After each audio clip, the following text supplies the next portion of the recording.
Hello everyone, नमस्कार, जय Hind. Study Avenue classes में आप बहुत बहुत स्वागत है आप सभी का। दोस्तों, आज जो ये वीडियो सेशन मैं शुरू करने जा रहा हूँ, ये मौलिक अधिकार कॉन्स्टिट्यूशन का एक बहुत ही इम्पॉर्टेंट चैप्टर है। मौलिक अधिकार बहुत सारे प्रश्न इस चैप्टर से बनते हैं और अलग अलग एग्ज़ाम्स में पूछे भी जाते हैं। अक्सर हम इसको पढ़ते हैं और भूल जाते हैं, तो आज हम लोग कोशिश करेंगे कि कैसे पढ़ें ताकि लंबे समय तक यह चैप्टर हम याद रख सकें और इससे रिलेटेड प्रश्न अधिक से अधिक सही कर सकें। चलिए अब देखते हैं आज के अपने चैप्टर को। दोस्तों, सबसे पहली बात आती है कि मौलिक अधिकार किसे कहते हैं। अगर मौलिक अधिकार की बात करें तो जनता या देश के सभी नागरिकों को संविधान द्वारा जो अधिकार प्रदत्त होते हैं, जो उनके हितों के संरक्षण करते हैं।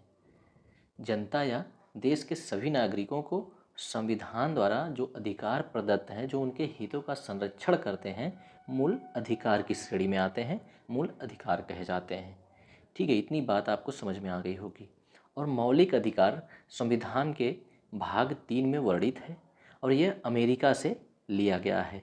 प्रश्न आ जाएगा कि मौलिक अधिकार भारतीय संविधान में कहाँ से अंगीकृत किया गया है, तो अमेरिका से अंगीकृत किया गया है, लिया गया है। अब मैग्ना कार्टा, मौलिक अधिकार को मैग्ना कार्टा भी कहा जाता है। अब बात आती है कि मैग्ना कार्टा शब्द है क्या। तो ब्रिटिश काल में अपने वहाँ के जो मज़दूर थे, उनके अधिकारों की रक्षा के लिए उन्हें एक मैग्ना कार्टा शब्द का उपयोग करके उन्हें उनका अधिकार दिया गया था। उसे ही मैग्ना कार्टा कहा गया था। तो इसको मौलिक अधिकार को भी हमारे देश के नागरिकों को प्रदान किया गया है, इसलिए इसे भी मैग्ना कार्टा के नाम से जाना जाता है। और मौलिक अधिकार जब शुरू में लागू हुआ तो यह 7 था पहले, और अब चल के 6 हो गया। लेकिन 44वें संविधान संशोधन 1978 के द्वारा संपत्ति के अधिकार को निकाल कर कानूनी अधिकार बना दिया गया।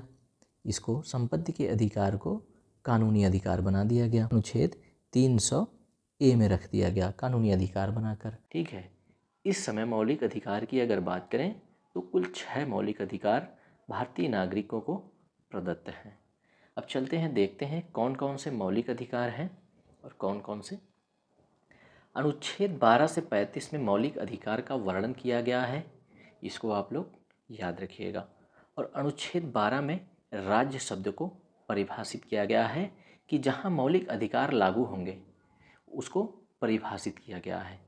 और अनुच्छेद 13 की अगर बात करें, जो भी कानून 1950 के पहले के मौलिक अधिकार का हनन करेंगे उन्हें शून्य किया जा सकता है।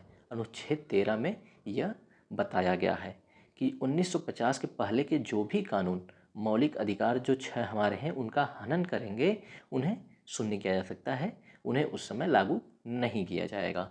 चलते हैं अपने अगले पे। तो पहला है समानता का अधिकार। तो समानता का अधिकार मौलिक अधिकार जो पहला है, इसमें अनुच्छेद 14 जो है वह विधि के समक्ष समानता को दर्शाता है। विधि के समक्ष समानता की बात करता है।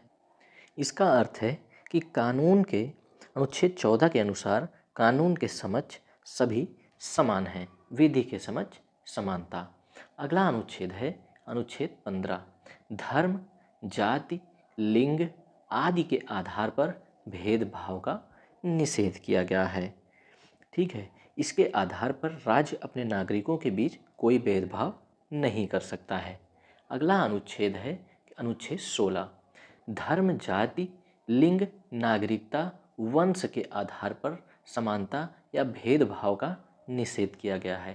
अनुच्छेद 16 हमारा कहता है कि सार्वजनिक नियोजनों में अवसर की समानता दी जाएगी, परंतु सामाजिक एवं शैक्षणिक रूप से पिछड़े वर्गों के लिए आरक्षण का प्रावधान भी जो है वह अनुच्छेद 16 में ही किया गया है।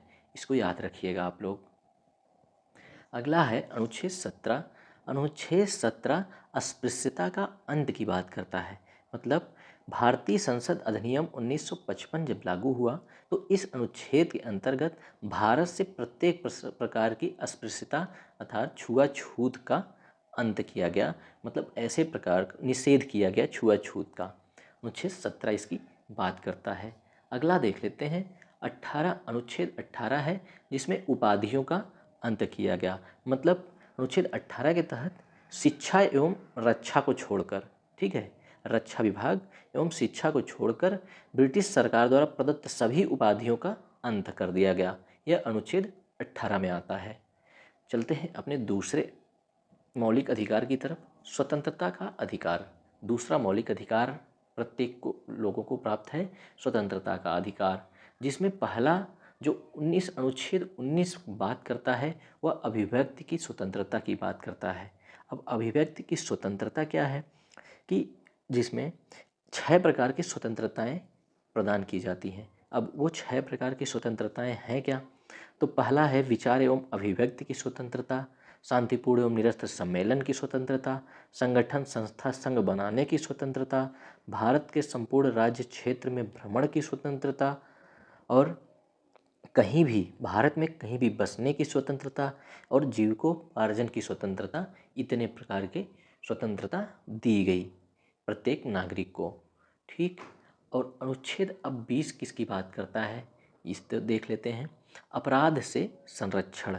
अब अनुच्छेद 20 के अंतर्गत कोई भी व्यक्ति प्रचलित कानूनों का उल्लंघन अगर करता है तो दंडित किया जा सकता है। जो भी कानून बने हैं अगर उसका उल्लंघन करता है तो वह दंडित किया जाएगा, परंतु एक अपराध के लिए किसी को एक बार से अधिक दंडित नहीं किया जा सकता है। इसी को अपराध से संरक्षण का नियम जानते हैं इस अनुच्छेद को। चलते हैं अगला देख लेते हैं, अनुच्छेद 21 किसकी बात करता है? अनुच्छेद 21 जो है वो प्राण एवं दैहिक स्वतंत्रता की बात करता है। अनुच्छेद 21 के अनुसार प्रत्येक नागरिक को प्राण एवं दैहिक स्वतंत्रता प्रदान की गई है। सर्वोच्च न्यायालय द्वारा इसको जो व्याख्या की गई है, जैसे प्रदूषण रहित जल एवं वायु का सेवन भी नागरिकों का मूल अधिकार है, ठीक है। और किसी भी व्यक्ति के चाहे वह दोषी हो अथवा नहीं, उसके जीवन की रक्षा की जानी चाहिए, यह भी उसका प्राण एवं दैहिक स्वतंत्रता है, स्वतंत्रता का ही अधिकार है, उसमें रखा गया है, ठीक। और अगर कोई बीमार है अथवा रोगी है उसको चिकित्सा सुविधा मिलनी चाहिए, वो ले सकता है, यह भी उसका मौलिक अधिकार है। अनुच्छेद 21 के तहत प्राण एवं दैहिक स्वतंत्रता के अंतर्गत आएगा। अब देख लेते हैं अगला, अनुच्छेद 21 ए क्या कहता है? अनुच्छेद 21 ए कहता है कि 6 से 14 वर्ष तक के बच्चों को अनिवार्य शिक्षा, जितने भी 6 से 14 वर्ष तक के बच्चे हैं उनको अनिवार्य रूप से निःशुल्क शिक्षा की व्यवस्था की जाएगी और निःशुल्क शिक्षा दी जाएगी, और वह अनिवार्य उनको शिक्षा के लिए, शिक्षा प्राप्त करने के लिए अनिवार्य कर दिया गया है, यह उनका अधिकार है, ठीक है। अनुच्छेद 21 ये कहता है। साथियों, अगर बात करें कि 6 से 14 वर्ष तक के बच्चों को मुफ्त एवं अनिवार्य शिक्षा का अधिकार विधेयक कब आया, तो वह 2008 में आया। सितंबर 2009 में अस्तित्व में ये आ गया था। ये विधेयक जो है 2008 में आया। संविधान के 86वें संविधान संशोधन 2002 में एक नया अनुच्छेद 21 ए जोड़ा गया, वह था अनुच्छेद 21 ए, ठीक है। इसमें 6 से 14 वर्ष तक के उम्र के बच्चों को अनिवार्य शिक्षा उपलब्ध करानी होगी तथा यह व्यवस्था संबंधित राज्य द्वारा निर्धारित कानून द्वारा होगी, यह लागू किया गया। चलते हैं अगले पे, अनुच्छेद 22 क्या कहता है? अनुच्छेद 22 बताता है कि गिरफ्तारी से संरक्षण। अब गिरफ्तारी से संरक्षण की अगर बात आती है तो उसमें अगर आपके विरुद्ध कोई भी मामला अगर विचाराधीन या चल रहा है, तो जब तक आपके लिए उस मामले में जो व्यक्ति गिरफ्तार किया जा रहा है या गिरफ्तार हो गया है, उसको गिरफ्तारी का अविलंब कारण बताना होगा, ठीक है। कारण नहीं बताए जाने पर जमानत के उपरांत गिरफ्तार व्यक्ति जो होता है वो गिरफ्तारी का कारण तब भी जान सकता है, और 24 घंटे के अंदर गिरफ्तार व्यक्ति को निकटतम मजिस्ट्रेट के सामने पेश करना पड़ता है। चलते हैं अगला देखते हैं। तीसरा मौलिक अधिकार जो प्राप्त है नागरिकों को, वह शोषण के विरुद्ध अधिकार के नाम से जाना जाता है, ठीक है।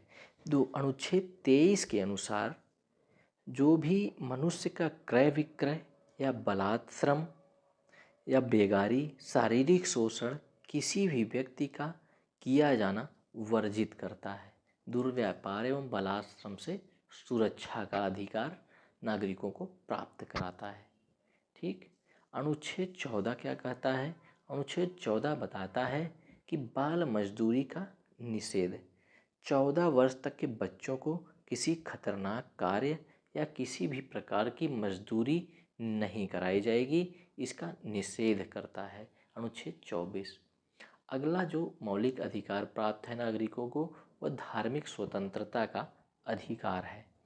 अनुच्छेद 25 इसमें कहता है, धार्मिक स्वतंत्रता की बात करता है अनुच्छेद 25 कि जिसमें जिस धर्म में, जिस समुदाय में आपका मन लगे, उसी समुदाय धर्म में आप अच्छे से रह सकते हैं और आप उसका पालन अपने धर्म के अनुसार कर सकते हैं। अनुच्छेद 26 क्या कहता है? अनुच्छेद 26 बताता है कि धर्म प्रबंधन की स्वतंत्रता, मतलब धार्मिक समुदाय या उससे संबंधित विशेषाधिकार का वर्णन अनुच्छेद 26 में ही किया गया है। दान द्वारा ट्रस्ट का निर्माण एवं विकास किया जा सकता है। दान की राशि से कोई भी धार्मिक संस्था स्थापित की जाती है, जा सकती है। ठीक है। दान पर कोई कर नहीं लगेगा। अनुच्छेद 26 इसका प्रावधान करता है, मौलिक अधिकार प्रदान करता है नागरिकों को। अब अनुच्छेद 27 क्या कहता है? अनुच्छेद 27 कहता है कि राज्य किसी भी धार्मिक शिक्षण संस्थान को विशेष लाभ नहीं दे सकता है। अनुच्छेद 27 कहता है कि जैसे राज्य अपनी ओर से किसी धर्म को प्रोत्साहित या हतोत्साहित नहीं कर सकता। ठीक है। इसका उसको किसी प्रकार का लाभ देने का निषेध करता है अनुच्छेद 27।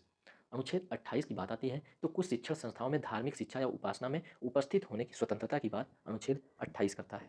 जैसे राज्य को पूर्णतः अंशतः किसी प्रकार से धर्म द्वारा शिक्षा देना वर्जित किया है, लेकिन धार्मिक न्यास पर आधारित संगठन इस तरह की शिक्षा दे सकते हैं। ठीक। जैसे मठ होते हैं वह हिंदू धर्म की शिक्षा देते हैं, गीता की पाठ कराते हैं, और मदरसे होते हैं वह कुरान का पाठ कराते हैं। ठीक है। अनुच्छेद 28 इसी की बात करता है। चलते हैं अगले मौलिक अधिकार पर। पांचवा मौलिक अधिकार है सांस्कृतिक तथा शिक्षा संबंधित मौलिक अधिकार। ये इसकी बात करता है, जिसमें अनुच्छेद 29 क्या कहता है कि अल्पसंख्यकों की भाषा और संस्कृति के संरक्षण का अधिकार प्रदान करता है। अनुच्छेद 29 जो है वह अल्पसंख्यकों की भाषा और संस्कृति के संरक्षण का अधिकार प्रदान करता है। जैसे अगर किसी ऐसे वर्ग के लोग जिन्हें भारत के भाषा या लिपि उनकी संस्कृति के अनुकूल न लगती हो, वो अपनी भाषा, लिपि, संस्कृति अपना सकते हैं। ठीक है। अब अनुच्छेद 30 की बारी आती है कि अनुच्छेद 30 जो है वह अल्पसंख्यकों को शैक्षिक संस्थाएं स्थापित करने का अधिकार प्रदान करता है। अनुच्छेद 30 जो है वह अल्पसंख्यक समुदाय, चाहे बौद्ध हों, चाहे मुस्लिम हों, चाहे सिख हों, चाहे जैन हों, उनको शैक्षिक संस्थाएं अपनी स्थापित करने का अधिकार प्रदान करता है। ठीक। अपनी भाषा एवं संस्कृति के विकास के लिए शिक्षण संस्थान ये स्थापित कर सकते हैं। अब बात आती है संवैधानिक उपचारों का अधिकार। संवैधानिक उपचारों का अधिकार अनुच्छेद 32 के अनुसार मौलिक अधिकारों को लागू करवाने के लिए न्यायालय जाने का अधिकार सभी को दिया गया है, जो संवैधानिक उपचारों के अधिकार के अंतर्गत समाहित है। ठीक। अगर किसी भी व्यक्ति या राज्य द्वारा मूल अधिकारों का उल्लंघन किया जाता है तो वह उच्चतम न्यायालय द्वारा 5 प्रकार की याचिका जारी की जाती है। उच्चतम न्यायालय द्वारा याचिका जो जारी की जाती है किसी के मौलिक अधिकार के उल्लंघन पर, वह याचिका, पहली याचिका उसमें जो उसे कहा जाता है बंदी प्रत्यक्षीकरण, बंदी प्रत्यक्षीकरण, और दूसरी याचिका जो है वह परमादेश। ठीक। अभी इसके बारे में हम विस्तार से भी आपको बता रहे हैं। तीसरी याचिका जो दायर की जाती है वह है प्रतिषेध। इसको याद रखिएगा, ये पूछा जाता है। चौथी याचिका जो दायर की जाती है वह उत्प्रेषण, और पांचवी याचिका जो है वह अधिकार परीक्षा, जिसको को वारंटो भी कहा जाता है। कभी कभी इसकी अंग्रेजी भी पूछ ली जाती है, अधिकार परीक्षा। ठीक। अब बंदी प्रत्यक्षीकरण की बात है। बंदी प्रत्यक्षीकरण के तहत बंदी बनाए गए व्यक्ति को अदालत के समक्ष पेश किया जाता है। बंदी बनाने के कारणों को बंदी बनाने वाले अधिकारी द्वारा साबित किया जाता है। ये प्रलेख जो है वो निजी व्यक्ति, संगठन एवं सरकारी अधिकारियों के विरुद्ध जारी किए जाते हैं। ठीक। और अब बात आती है परमादेश की। तो परमादेश होता है जो किसी न्यायालय, किसी व्यक्ति, संस्था या अधीनस्थ न्यायालय को कर्तव्य पालन के लिए जो उच्चतम न्यायालय आदेश देता है उसे परमादेश कहते हैं। ठीक। बात आती है प्रतिषेध की बात कि प्रतिषेध किसे कहते हैं। तो यह जो लेख है वो उच्च न्यायालय द्वारा अधीनस्थ न्यायालय को तब जारी किया जाता है जब अधीनस्थ न्यायालय अपने अधिकार क्षेत्र से बाहर की बात या अतिक्रमण का प्रयास करते हैं, कोई ऐसा कार्य कर दें कि उनके अधिकार क्षेत्र से बाहर हो, तो वैसे समय में प्रतिषेध लेख जारी किया जाता है। ठीक। और चौथा है उत्प्रेषण। अगर उत्प्रेषण की बात करें तो उच्च न्यायालय द्वारा तब जारी किया जाता है जब मामला गंभीर मुकदमों को अधीनस्थ न्यायालय से उच्च न्यायालय में स्थानांतरित करने की बात की जाती है। और उस परिस्थिति में भी यह जारी किया जा सकता है जब कोई अधिकरण अपने अधिकार क्षेत्र के बाहर अधिकार करता है, और यह जो है यह लेख अधिक नगर पालिका एवं नगर निकायों पर भी लागू किया जाता है। ठीक है। और बात आती है अब अधिकार परीक्षा की। तो अधिकार परीक्षा जब कोई व्यक्ति गैर कानूनी रूप से किसी पद या अधिकार का प्रयोग करता है ठीक, तो वह उसे इस लेख का सामना करना पड़ता है अधिकार परीक्षा की, कि आप अपने अधिकार से कैसे बाहर गए। तो उच्चतम न्यायालय जो है वह 5 प्रकार के रिट जारी कर सकता है मौलिक अधिकारों को लागू करवाने के लिए, ठीक है? इसे संवैधानिक उपचारों का अधिकार कहा जा सकता है। अनुच्छेद 32 के अंतर्गत इनका वर्णन किया गया है, ठीक? अच्छी से समझ में आ गया होगा आपको। अब चलते हैं प्रश्नों पे कि इनसे संबंधित जो भी प्रश्न बनते हैं, महत्वपूर्ण प्रश्नों को, उनको हम देखेंगे इस वीडियो लेक्चर में। देखिए पहला प्रश्न जो है वह भारतीय संविधान में मूल अधिकार को सम्मिलित करने का समर्थन किस रिपोर्ट के द्वारा किया गया है? अगर बात किया जाए तो मूल अधिकार को सम्मिलित करने का समर्थन जो है वह नेहरू रिपोर्ट से किया गया है, जो 1928 में लागू जो 1928 में समर्थन किया गया था। चलते हैं अगले प्रश्न पे। अगला प्रश्न है कि संपत्ति के अधिकार को किस संविधान संशोधन के तहत मूल अधिकारों की सूची से हटा दिया गया? तो संपत्ति के अधिकार को 44वें संविधान संशोधन के द्वारा मूल अधिकारों की सूची से हटाकर, ठीक है, सी ऑप्शन इसका सही हो जाएगा। इसे मूल अधिकारों की सूची से संपत्ति के अधिकार को हटाकर 44वें संविधान संशोधन के द्वारा इसको 300 अनुच्छेद 300 ए में कानूनी अधिकार बना दिया गया संपत्ति के अधिकार को। ठीक, चलते हैं अगले प्रश्न पे। अगला प्रश्न है, तीसरा प्रश्न है कि भारतीय संविधान का कौन सा मूल अधिकार सिखों को कृपाण रखने का अधिकार देता है? तो सिखों को कृपाण रखने का अधिकार जो है वो धर्म की स्वतंत्रता के अधिकार के द्वारा मिला हुआ है। ए ऑप्शन इसका सही हो जाएगा। चलते हैं अगले प्रश्न पे। चौथा प्रश्न है कि डॉक्टर भीमराव अंबेडकर द्वारा संविधान की आत्मा किस अनुच्छेद को कहा गया? तो अनुच्छेद 32 को डॉक्टर भीमराव अंबेडकर जी ने संविधान की आत्मा की संज्ञा दी। चलते हैं अगले प्रश्न पे। पांचवा प्रश्न है कि मूल अधिकार किस स्थिति में निलंबित हो जाते हैं? मूल अधिकार की अगर निलंबित होने की बात करें तो आपातकाल की स्थिति में मूल अधिकार सभी निलंबित रहते हैं। उसमें प्राण एवं दैहिक स्वतंत्रता की जो बात की जाती है वह भी निलंबित कर दिया जाता है। ठीक है, सी ऑप्शन इसका सही हो जाएगा। अगला प्रश्न है कि संविधान के अंतर्गत मूल अधिकार का संरक्षक कौन होता है? तो छठवें प्रश्न का सही उत्तर जो है वह उच्चतम न्यायालय होगा। संविधान के अंतर्गत मूल अधिकार का जो संरक्षक होता है वह उच्चतम न्यायालय होता है, जो संवैधानिक उपचारों का अधिकार अनुच्छेद 32 के तहत 5 प्रकार के रिट जारी करता है अगर संविधान के मूल अधिकारों का उल्लंघन किया गया है तो। चलते हैं अगले प्रश्न देखते हैं। सातवां प्रश्न है कि किस वाद ने मौलिक अधिकारों में संशोधन का अधिकार दिया? तो मौलिक अधिकारों में अगर संशोधन के अधिकार की बात करें तो केशवानंद भारती बनाम केरल राज्य वाद द्वारा मौलिक अधिकारों में संशोधन का अधिकार मिला। ठीक, चलते हैं अगले प्रश्न पे। नेक्स्ट प्रश्न है, आठवां प्रश्न है, अनुच्छेद 19 के तहत कितने प्रकार की स्वतंत्रता के अधिकार का उल्लेख है? तो मैंने ऊपर अभी बात किया था, उसको नीचे मैं डिटेल में आपको बता दे रहा हूँ। अनुच्छेद 19 के तहत कुल 6 प्रकार की स्वतंत्रता के अधिकार का उल्लेख किया गया है। अब वह स्वतंत्रता कौन-कौन से हैं? तो इसमें पहला जो है विचार एवं अभिव्यक्ति की स्वतंत्रता की बात की गई है, और दूसरा जो है वो शांतिपूर्ण एवं निरस्त सम्मेलन की स्वतंत्रता की बात करता है। तीसरा जो है वो संगठन, संस्था, संघ बनाने की स्वतंत्रता की बात करता है, और चौथा जो है वो भारत के संपूर्ण राज्य क्षेत्र में भ्रमण की स्वतंत्रता की बात करता है, और पाँचवां जो है वो भारत में कहीं भी बसने की स्वतंत्रता की बात करता है। छठवां जो है वो बात करता है कि जीविकोपार्जन की स्वतंत्रता आपके लिए। पाँचवां जो है पाँचवां जो है वो भारत में कहीं भी बसने की स्वतंत्रता की बात करता है, और छठवां और लास्ट जो है वो जीविकोपार्जन की स्वतंत्रता बताता है। चलते हैं अगले पे। अगला है कि किसी भी व्यक्ति या राज्य द्वारा मूल अधिकारों का उल्लंघन किए जाने पर उच्चतम न्यायालय द्वारा कितने प्रकार की याचिका या रिट, ठीक हमने बताया था अभी ऊपर, रिट जारी की जाती है। तो वह कुल 5 प्रकार की रिट जारी की जाती है, जिसमें बंदी प्रत्यक्षीकरण, परमादेश, प्रतिषेध, उत्प्रेषण, अधिकार परीक्षा। ठीक है, याद हो गया होगा आपको अच्छे से। चलते हैं अगले प्रश्न पे। ये देखिए हमने बताया हुआ है बंदी प्रत्यक्षीकरण, परमादेश, प्रतिषेध, उत्प्रेषण, अधिकार परीक्षा। ठीक, अगला प्रश्न हमारा है कि राज्य किसी नागरिक के विरुद्ध केवल धर्म, मूल वंश, जाति, लिंग, जन्म स्थान या इनमें से किसी के आधार पर कोई भी भेद नहीं करेगा? तो इस प्रश्न का जो सही आंसर है वह अनुच्छेद 15 हो जाएगा। अनुच्छेद 15 यह कहता है कि राज्य किसी नागरिक के विरुद्ध धर्म, मूल वंश, जाति, लिंग या जन्म स्थान या इनमें से किसी के आधार पर कोई भी भेद नहीं करेगा। ठीक है, चलते हैं अगले प्रश्न पर। 11 नंबर प्रश्न है कि प्रेस की स्वतंत्रता भारतीय संविधान के किस अनुच्छेद से मिलती है? तो प्रेस की स्वतंत्रता जो है उसका वर्णन अनुच्छेद 19 में किया गया है, जो भारतीय संविधान के अनुच्छेद 19 में मिलता है। अगला प्रश्न है कि किस आयु तक के बच्चों को किसी फैक्ट्री, खान या खतरनाक काम में नियुक्त करने की मनाही है? तो 14 वर्ष तक के बच्चों को किसी फैक्ट्री, खान या खतरनाक काम में नियुक्त करने की मनाही है। ठीक है, अगला प्रश्न देखते हैं। 13वां प्रश्न है कि भारतीय संविधान के किस अनुच्छेद में अस्पृश्यता अर्थात छुआछूत उन्मूलन का उपबंध किया गया है? तो अनुच्छेद 17 जो है वो छुआछूत का उन्मूलन करता है। चलते हैं अगले प्रश्न पे। अगला प्रश्न है कि विश्व का पहला देश जहां सूचना का अधिकार अधिनियम दिया गया, तो स्वीडन जो था वहाँ सबसे पहले सूचना का अधिकार, राइट टू इन्फॉर्मेशन का अधिकार अधिनियम दिया गया। स्वीडन, इसका डी ऑप्शन सही हो जाएगा। चलते हैं अगले प्रश्न पे। 15वां प्रश्न हमारा है कि संविधान के किस अनुच्छेद के तहत राष्ट्रीय ध्वज फहराना मौलिक अधिकार है। तो राष्ट्रीय ध्वज फहराना मौलिक अधिकार है, यह संविधान का अनुच्छेद 19(1) का क बताता है। ठीक दोस्तों, 15 इंपॉर्टेंट प्रश्न जो थे संविधान से, बाकी तो आप ऊपर के जितने भी मैंने बताए सभी संविधान के अनुच्छेद को उनसे कर ले जाएंगे। ये जो नहीं हो सकते थे उनको भी मैंने कवर कर लिया प्रश्नों के माध्यम से, तो आपको बहुत ही अच्छा लगा होगा। अगर आपको यह क्लास पसंद आई हो तो वीडियो को लाइक और शेयर करना न भूलें। और हाँ, अगर आप चैनल पर अभी भी नए हैं तो चैनल को सब्सक्राइब जरूर कर लें। मैं आगे भी मोटिवेट होता रहूँगा दोस्तों आपके कमेंट के लिए। ठीक है, आप कमेंट कीजिए, मैं और भी अच्छा कंटेंट लाने की कोशिश करूँगा। बहुत बहुत धन्यवाद। जय हिंद, जय भारत।